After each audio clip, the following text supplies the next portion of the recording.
27वीं तरमीम पर dead lock बरकरार। पीपल्स पार्टी ने NFC फार्मूले में तब्दीली की तजवीज़ मुस्तरद कर दी। आईनी अदालत में चारों सूबों की बराबर नुमाइंदगी का मुतालबा। मजीद मुशावरत के लिए सेंट्रल एग्जीक्यूटिव कमेटी का इजलास जारी।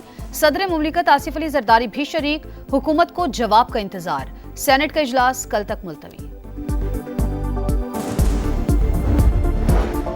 सूबों के इख्तियारात में कमी नाकाबिले कबूल। हुकूक पर डाका डाला गया तो भरपूर मुखालफत करेंगे। मौलाना फजलुर रहमान का दो टूक ऐलान। कहा, हुकूमत अभी तक 27वीं तरमीम का कोई मुसवदा सामने नहीं लाई। 26वीं तरमीम के मुस्तरद निकाश शामिल हुए तो कबूल नहीं करेंगे। और नायब वज़ीर आज़म इसहाक डार से अमरीकी नाज़िमुल उमूर नेटली बेकर की मुलाकात। पाक अमरीका ताल्लुकात में मुस्बत पेशरफ्त पर इजहार इत्मीनान। मशरिक़ वुस्ता में अमन की कोशिशों पर भी तबादला ख्याल। पार्टी का JUI क़यादत से राब्ता। बिलावल भुट्टो जरदारी की आईनी तरमीम के मुसवदे पर मुशावरत।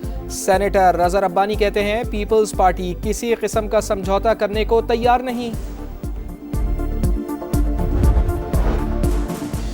हुकूमत को पीपल्स पार्टी के हतमी जवाब का इंतजार। आईनी तरामीम आज ईवान में पेश ना की जा सकी। सेनेट का इजलास कल तक मुलतवी। कौमी असम्बली का पीर की शाम होगा। मुसवदे पर पीपल्स पार्टी के तहफ़्फ़ुज़ात के बायस वफाकी काबीना का इजलास भी न हुआ। अब पीर या मंगल को बुलाए जाने का इम्कान है। वफाकी वज़ीर राना तनवीर हुसैन कहते हैं कि काफ़ी हद तक इत्तफ़ाक़ राय कर लिया गया। 1-2 पॉइंट्स पर जमातें आपस में मुशावरत कर रही हैं। तारिक फजल चौधरी कहते हैं कि हुकूमत ताख़ीरी हरबे इस्तेमाल नहीं कर रही। इत्तेहादियों की तरफ से कुछ नई तजावीज़ सामने आई हैं। 27वीं आईनी तरमीम पर हुकूमत का सियासी जोड़ तोड़ तेज। ऑपोजिशन से राब्ता। स्पीकर चैम्बर सियासी सरगर्मियों का मरकज बन गया।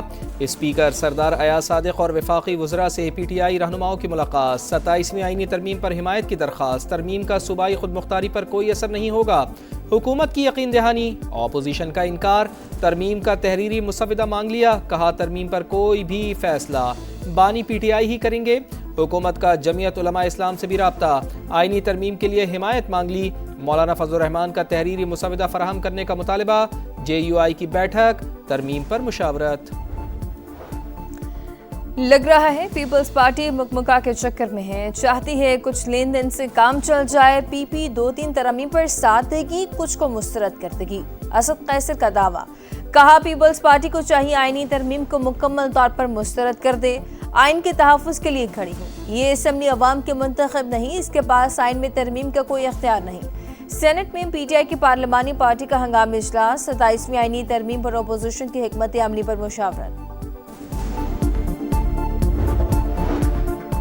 इस्तांबुल में पाकिस्तान और तालिबान रजीम में मुज़ाकरात जारी। अफगान सरजमीन दहशत गर्दी के लिए इस्तेमाल ना हो। तर्जुमान दफ्तर खारजा की प्रेस ब्रीफिंग। कहा, पाकिस्तानी वफ़द ने सालिसों को शवाहिद पर मबनी जायज़ और मंतकी मुतालबात पेश किए, जिनका वाहिद मकसद सरहद पार दहशत गर्दी का खात्मा है।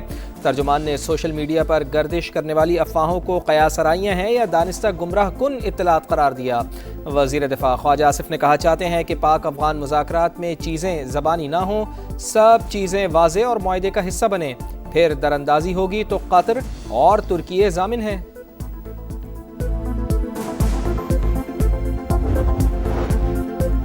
गवर्नर खैबर पख्तूनख्वा फैसल करीम कुंडी की मुसल्लह अफवाज के खिलाफ बयानात की शदीद मजम्मत। कहा, बहादुर सिपाही सूबे के तहफ़्फ़ुज़ के लिए अपनी जानें कुर्बान कर रहे हैं। फौज के अज़ाइम पर सवाल उठाना हौसले और अवामी सलामती को नुकसान पहुँचाता है।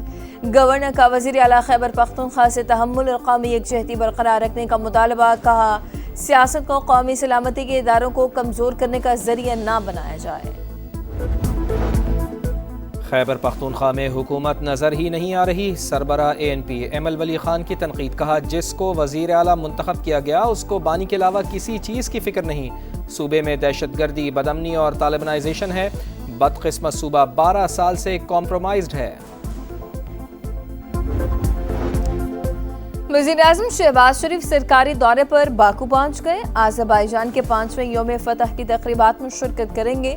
सदर इल्हाम अलियव से मुलाकात में दो तरफ़ा ताल्लुकात समेत ताउन के फ़रोग़ पर बातचीत होगी। तवानाई, दिफा, तालीम और इलाक़ाई रवाबित पर तवज्जो मरकूज़ की जाएगी।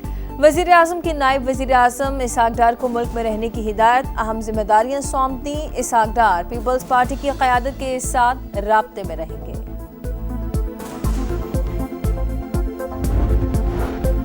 ملکی معیشت کے لیے اچھی خبر، اوورسیز پاکستانیوں نے اکتوبر میں 3 ارب 40 کروڑ ڈالرز وطن بھیجے، ترسیلات زر میں سالانہ بنیاد پر 12% اضافہ ریکارڈ، وزیر اعظم کا اظہار تشکر، کہا ترسیلات زر میں بتدریج اضافہ حکومتی پالیسیز پر اعتماد کا عکاس ہے، سمندر پار مقیم پاکستانی ہمارا قیمتی اثاثہ ہیں، وزیر اعظم کا پاکستان میں گوگل کی جانب سے دفاتر کے قیام اور سرمایہ کاری کا بھی خیر مقدم۔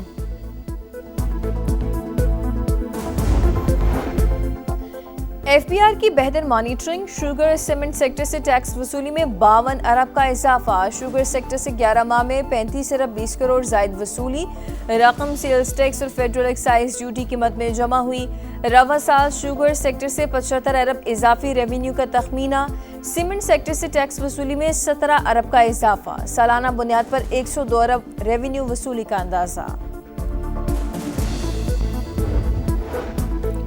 خواتین کو بااختیار بنانا صرف انصاف کا تقاضا نہیں، ترقی کی کنجی ہے، خاتون اول آصفہ بھٹو زرداری کا دوحہ میں تقریب سے خطاب، کہا دنیا میں صنفی امتیاز کو ختم کرنے کی کوششوں کو سراہتے ہیں، خواتین کو بااختیار بنانا بہترین اقدام ہے، ملک کو فاطمہ جناح سے بے نظیر بھٹو تک خواتین کی پرعزم قیادت میسر رہی۔ سربراہ سنی اتحاد کونسل صاحبزادہ حامد رضا گرفتار، پشاور سے فیصل آباد جاتے ہوئے حراست میں لیا گیا، انسداد دہشت گردی عدالت فیصل آباد نے جیل بھیج دیا، صاحبزادہ حامد رضا کو 9 ماہ کیس میں سزا ہوئی تھی، بیرسٹر گوہر کہتے ہیں کہ حامد رضا نے خود کو سرنڈر کیا تھا، حامد رضا کا ایک ہی کیس ہے، ان پر جو الزام لگایا ہے وہ بے بنیاد ہے۔ اسلام آباد پولیس کے خلاف آزاد کشمیر کے شہروں سے متعلق جعلی پروپیگنڈا کیا جا رہا ہے، وفاقی وزراء کی پریس کانفرنس، کہا طارق فضل چودھری نے کہا کہ دشمن جھوٹا پروپیگنڈا کرنے والوں کو فنڈنگ کر رہا ہے، کشمیر کے اسپتال کے واقعے کو پنڈی سے جوڑ دیا گیا، طلال چودھری کی وضاحت، کہا ویڈیوز کا فورنزک کرایا گیا، پرانے اور نامکمل ویڈیوز پر کیپشن لگا کر اسلام آباد پولیس کو بدنام کیا جا رہا ہے۔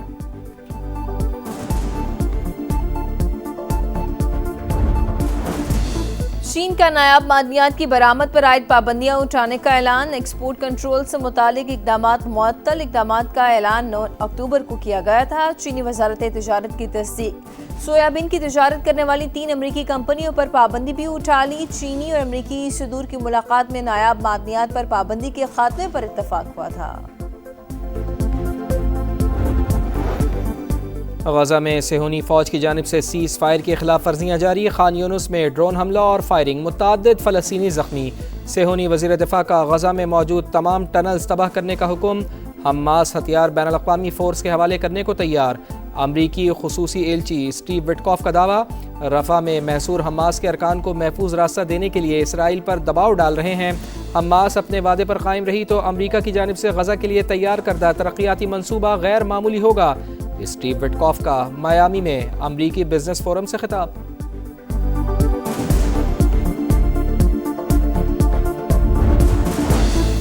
انڈونیشیا میں نماز جمعہ کے دوران دھماکہ، 54 افراد زخمی، 3 کی حالت تشویشناک، دھماکہ جکارتا میں ایک تعلیمی ادارے کی مسجد میں ہوا، زخمی میں اساتذہ اور بچے بھی شامل، دھماکے کے مقام سے ایک بندوق اور گولیاں رکھنے والی بیلٹ برآمد، مزید تحقیقات جاری۔ آخری ٹاکرا فیصلہ کن مارکا، پاکستان اور جنوبی افریقہ کا تیسرا ون ڈے کل ہوگا، فاتح ٹیم ٹرافی پر مہر لگائے گی، 2 میچز کے بعد مقابلہ 1-1 سے برابر، شاہینوں کی پلینگ 11 میں تبدیلیوں کا امکان۔